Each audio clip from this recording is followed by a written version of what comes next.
On this week's edition of The Overtime, Flag High Volleyball faced off against Coconino for their rivalry match, and NAU volleyball coach Ken Murphy gives his thoughts on their current gameplay.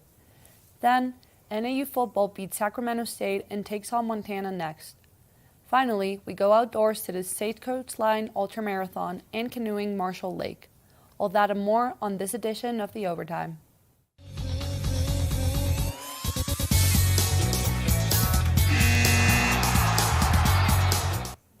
Hello, and welcome to The Overtime, Northern Arizona's only sports show. I'm your host, Elena Robla, and I'm joined today by my co-host, Lita Schreeders.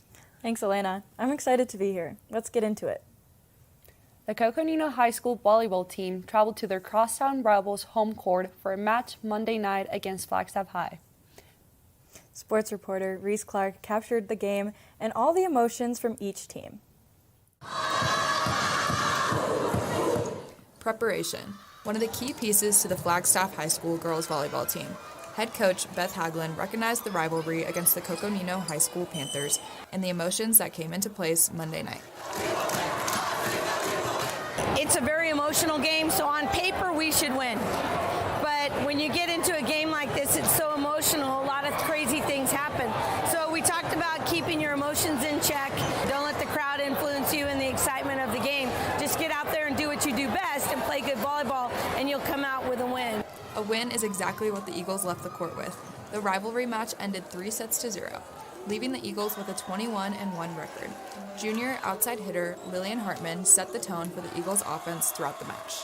Treat it as any other team, and the crowd's just a crowd, and you just gotta have tunnel vision on just the court. The Panthers and the Eagles rivalry is not over this season. The two teams will have another match in just a few weeks. The Panthers head coach Lacey Eversole said she wants to continue to focus on their team and their capabilities for the upcoming match. Limiting our errors on our side. Flag High puts up a really big block. Our hitters struggled with it a little bit today, but, they worked really, really hard. The Eagles and Panthers will face off again at 6 p.m. on October 28th at Coconino High School. Reese Clark, NAZ Sports. Sticking with volleyball, last Friday, the NAU women's volleyball team took on their third Big Sky Conference matchup of the season against University of Northern Colorado. I spoke with NAU head coach Ken Murphy about continuing conference play for the next games and what his message to the team was to prepare them for the upcoming game. I focus on us and putting together complete matches. They're a good group. They want to win. They want to play better than they did today, and I think, they are taking these things hard and feeling like we're working hard enough in practice to have better results. And so I think we just have to have courage and keep fighting. NAU is 7-7 overall and will look to pick up its first Big Sky Conference win at Portland State on Saturday night. The Vikings are just 3-11 overall, but are 2-1 in conference play. We have to go on a quick break, but stick around for NAU football when we return. Hi, I'm Smokey Bear, and I made an assistant to help you out, because only you can prevent wildfires. Hey, Assistant Smokey Bear, call me Papa Bear, because I'm grilling up dinner. Do you get it? Yes, good job. So, what should I do with all these coals? Don't just toss them out. Put them in a metal container because those embers can start a wildfire. I understand.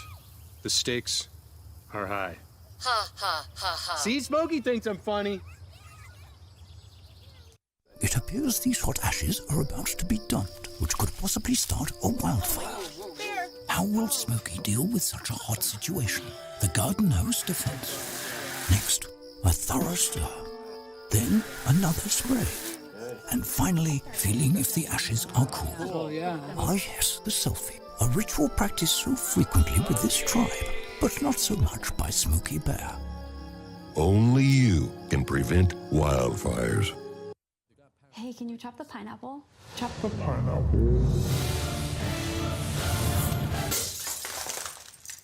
Nope. I'm high. How about I wash off the grapes? Yes. Okay. You're already making good decisions when you're high. I want tacos. Will you drive?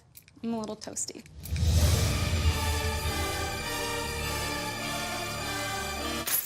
Nope. I'm high. Let's order in. Don't make an exception when it comes to driving. If you feel different, you drive different. Welcome back. 2 weekends ago, sports reporter Rami Solomon was at the NAU versus Sacramento State football game. The stadium was filled with energy as families gathered for family weekend, and the stadium was sold out. It was an atmosphere to remember.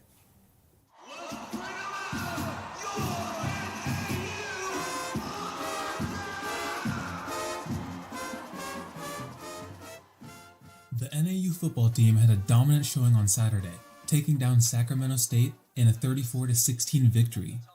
While NAU showed great success on all sides of the ball, the impressive story comes from the defense, forcing 4 turnovers including interceptions by junior defensive back Zach Lewis, senior cornerback DJ Van Hook, and a scoop-and-score fumble recovery touchdown by sophomore linebacker Amon Allen. I mean, Coach Wright always talks about how important turnovers are, so any turnover you get in the game was a big thing, and for us to score off it was a huge momentum swing for us. What a great team win. What a great effort by our defense, really the entire game, and just getting those turnovers and giving us opportunities with some of those in really good field position, and then our offense capitalizing, I believe, 3 scores off of the turnovers. So great team win, and on to the next. While there are many players who had a great game, senior tight end Bryce White made highlight reel after highlight reel, putting up 88 yards for 6 catches and a touchdown. He was a problem for Sacramento State's defense all day long. Yeah, I mean, it's huge. Obviously, he's great in the blocking game. And, when I see him one-on-one out there, just give him a chance and, he'll make the play. This was kind of his breakout game. He's had a few good games these past weeks, but, we all know what he's capable of, and he definitely showed that today. With this win, NAU was boosted into the Stats Perform FCS Top 25 for the first time since 2018. NAU will take this win as a confidence booster and momentum going on the road in their next game against number 10 rated Idaho. Rami Solomon, NAZ Sports. Coming off this win, the Lumberjacks fell to number 10 ranked Idaho last week and will be heading over to Missoula to play the number 14 ranked Montana Grizzlies this weekend. I'm excited to see NAU continue their journey this season. NAU football has an upcoming game this weekend against University of Montana, which is one of the toughest environments to play in the Big Sky Conference. It is also Montana's homecoming game. Now to Giselle Contreras to talk more about the game. On Tuesday, I went out to NAU football practice and spoke with head coach Brian Wright and running back Darvin Hubbard about this weekend's trip to Missoula. Earlier in the year, Coach talked about playing meaningful football in the month of November, and we wanted to know his stance was on that currently. It really hasn't changed. Same goal and same approach by our group every week, and that's just to maximize who we are each week. This has been a tough schedule, tough stretch. This is going to be the 4th ranked opponent that we play back-to-back, and 3 of those games on the road. Darvin Hubbard talked about how excited he is to go to Missoula for this big upcoming matchup against the Lumberjacks and the Grizzlies, which figures to be sold out with over 25,000 rowdy fans on homecoming. It's exciting always to go to somebody's house. I know it's their homecoming today, on Saturday, so it'd be fun to upset them and ruin their homecoming. That's what we want to do. So we can't wait. It's a challenge for us, and that's what we want to do is be challenged. So I'm really excited to see this upcoming game against Montana. Now back to Lydia on the desk. The game sounds exciting. This is a huge matchup for the Lumberjacks as they are looking to get more conference wins, especially on the road. Last year, the Lumberjacks pulled a huge upset against the Grizz. Let's see if they can do it again this year. The Grand Canyon is less than a 2-hour drive from Flagstaff, but the 100-mile path is a lot longer if you decide to run it. I bet. I'll tell you more after the break.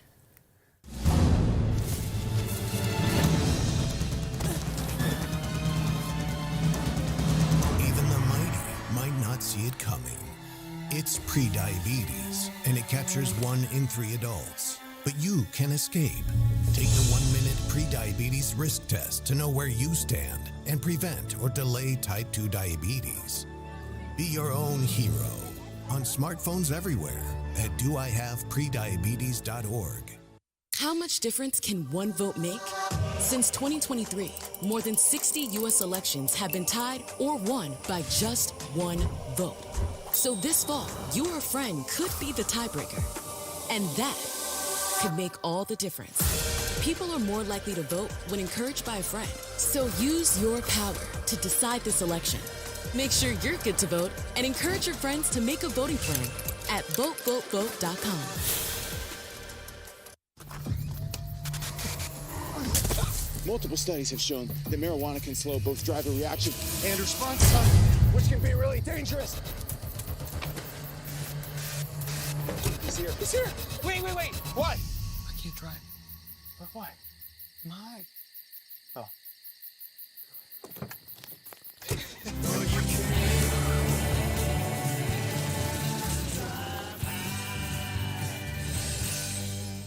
Welcome back. Elena, I heard there was a marathon from Flagstaff to the Grand Canyon? That's right, Lydia. The last day of summer started early at the Flagstaff Hot Shots Ranch. I was there as runners were getting ready for the Flagstaff to Grand Canyon Stagecoach Line 100-mile Ultra Marathon and followed them throughout the race.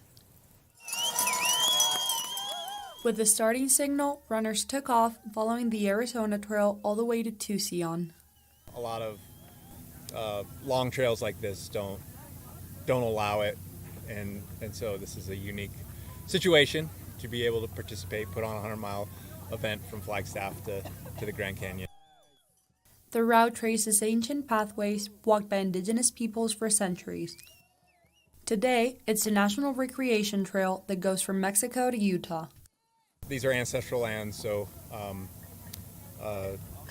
people were here way before us doing basically what we're doing today, moving by foot from point A to point B, from Flagstaff area, from the peaks to the Grand Canyon.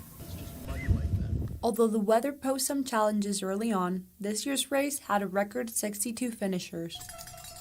With a time of 19 hours and 53 minutes, winner Edwin Miller said this race marked a personal milestone. This is my first time winning a race, so I'm pretty stoked about that. My mom has actually run ultras for quite a while, so I've kind of grown up around the community, and my brother Andrew is actually he's actually a professional running coach. This year had a record in participation, with over 100 runners signed up for the 100-mile race. This edition also included relay races, a 55K, and a 100-mile mountain bike race. This is all Arizona driven, and so these are all participants, people who work on the trail, like the trail, work with the trail in other ways, and so this is a way for them to come out, volunteer, and support our event. The last runner crossed the finish line at 2:19 p.m. the following day, embodying the spirit of perseverance that defined the event. Elena Ropla, NAC Sports. It was so much fun getting to follow the runners. The Arizona Trail has some amazing views too. I bet. Sports reporter Adriana Sparks went to Marshall Lake for another edition of Get Out There. Take a look.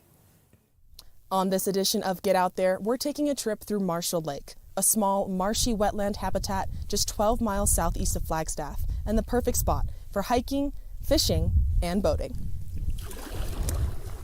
Marshall Lake is a unique habitat that is home to ducks, osprey, and coots. During the wet cycles, water levels are deep enough to be stocked with trout by the Arizona Game and Fish Department. On land, the site is also a hotspot for elk and even some bald eagles. But Marshall Lake wasn't always a wetland sanctuary. In 2015, northern Arizona experienced some of the most intense wetting storms in recent history. This caused the low water level marsh to rise and become an interactive ecosystem for all types of wildlife. Since then, the Game and Fish Department has worked closely with natural channel design and several wetland experts to secure water accumulation to the lakebed and improve the wetland habitat. The Natural Resource Conservation Service estimates that at least a third of our nation's endangered or threatened species live in wetland areas. For that reason, designated wildlife habitats like those here at Marshall Lake are critical to the survival of some of our most beloved species. Adriana Sparks, NAZ Sports. Marshall Lake is a beautiful area and a must-see place in Flagstaff. It sure looks like it, Lydia. I should definitely plan a trip there before it gets too cold. That's all we have for you tonight. Thank you all for joining us for this edition of The Overtime. I want to thank our sports reporters, Rami Solomon, Adriana Sparks, Giselle Contreras, and Reese Clark. I'd also like to thank my co-host Lita Schreeders and wish her a really happy birthday. I'm Elena Robla, and we'll see you next Friday for the next edition of The Overtime.